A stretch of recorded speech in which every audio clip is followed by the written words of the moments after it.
എന്തുകൊണ്ടാണ് പിണറായി സർക്കാർ 3.0 ഉറപ്പായും വരും എന്ന് പറയാൻ കാരണം? അതിൻ്റെ ഏറ്റവും വലിയ തെളിവ് ജനങ്ങൾക്ക് വേണ്ടി പിണറായി വിജയൻ സർക്കാർ നൽകിയ ഏറ്റവും നല്ല വികസന പ്രവർത്തനങ്ങൾ തന്നെയാണ്. അല്ലെങ്കിൽ നാളേക്ക് വേണ്ടി കരുതി വയ്ക്കപ്പെട്ട ഏറ്റവും കൃത്യമായിട്ടുള്ള വികസന പ്രവർത്തനങ്ങൾ.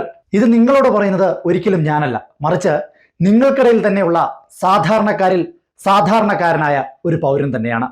ആ വാക്കുകൾ അത് ക്രിസ്റ്റൽ ക്ലിയർ ആണ്. ആ വാക്കുകളിലേക്ക് പറയണേ അങ്ങനെ പറയണേ ചെയ്യണതേ പറയും. ഭരണം നല്ല വലിയ പോയില്ലേ ഇതല്ലേ 100-ല് 100 200 കൊടുത്താലും കുഴപ്പമൊന്നുമില്ല. പിന്നെ അതല്ലേ വരുള്ളൂ, പിണറായിയെ ഭരിക്കുള്ളൂ. കേട്ടില്ലേ? ഇതാണ് സംഭവം. അതായത് ജനങ്ങൾക്ക് വേണ്ടി എന്തെല്ലാം ചെയ്യാൻ പറ്റുമോ അതിൻ്റെ പരമാവധി പിണറായി സർക്കാർ ചെയ്തു കഴിഞ്ഞിരിക്കുന്നു. ജനങ്ങൾക്ക് വേണ്ട വികസന പ്രവർത്തനങ്ങൾ അവരുടെ കരങ്ങളിലേക്ക് എത്തിച്ചിരിക്കുന്നു. അത് പെൻഷനായിട്ടാണെങ്കിൽ അങ്ങനെ, വീടുകളായിട്ടാണെങ്കിൽ അങ്ങനെ, സ്ത്രീ സംരക്ഷണം എന്നുള്ളൊരു കാര്യമാണെങ്കിൽ അങ്ങനെ, സ്ത്രീകളുടെ ഭാവി സുരക്ഷിതമാക്കണം എന്നൊരു ലക്ഷ്യത്തോടെയാണെങ്കിൽ അങ്ങനെ, ഏതൊരു മേഖല എടുത്താലും ആരോഗ്യ മേഖലയെക്കുറിച്ച് എടുത്തു പറയേണ്ടതാണ്. അങ്ങനെ ഏത് മേഖല എടുത്താലും കൃത്യമായിട്ടുള്ള വീക്ഷണബോധത്തോടു കൂടിയുള്ള വികസന പ്രവർത്തനങ്ങൾ സാധ്യമാക്കുവാൻ പിണറായി സർക്കാരിന് സാധിച്ചിട്ടുണ്ട്. അതുകൊണ്ട് തന്നെയാണ് വീണ്ടും വീണ്ടും പറയുന്നത് പിണറായി സർക്കാർ 3.0 ഉറപ്പായും വരുമെന്ന്.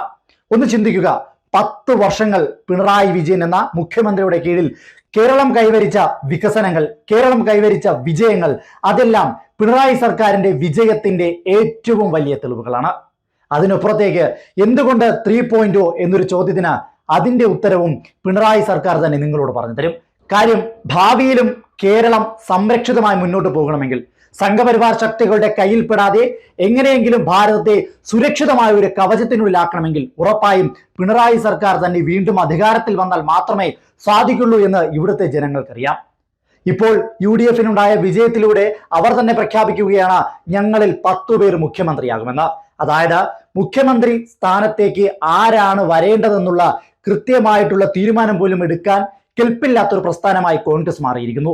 ആ കോൺഗ്രസിന് കേരളത്തിലെ ജനങ്ങൾ വീണ്ടും വോട്ട് ചെയ്താൽ അവർ കാണാൻ പോകുന്നത്, അല്ലെങ്കിൽ അവിടുത്തെ ജനങ്ങൾ അനുഭവിക്കാൻ പോകുന്നത്, മുഖ്യമന്ത്രി കസേരയ്ക്ക് വേണ്ടി കടിപിടി കൂടുന്ന നേതാക്കന്മാരുടെ അധികാര കൊതികൾ മാത്രമാണ്.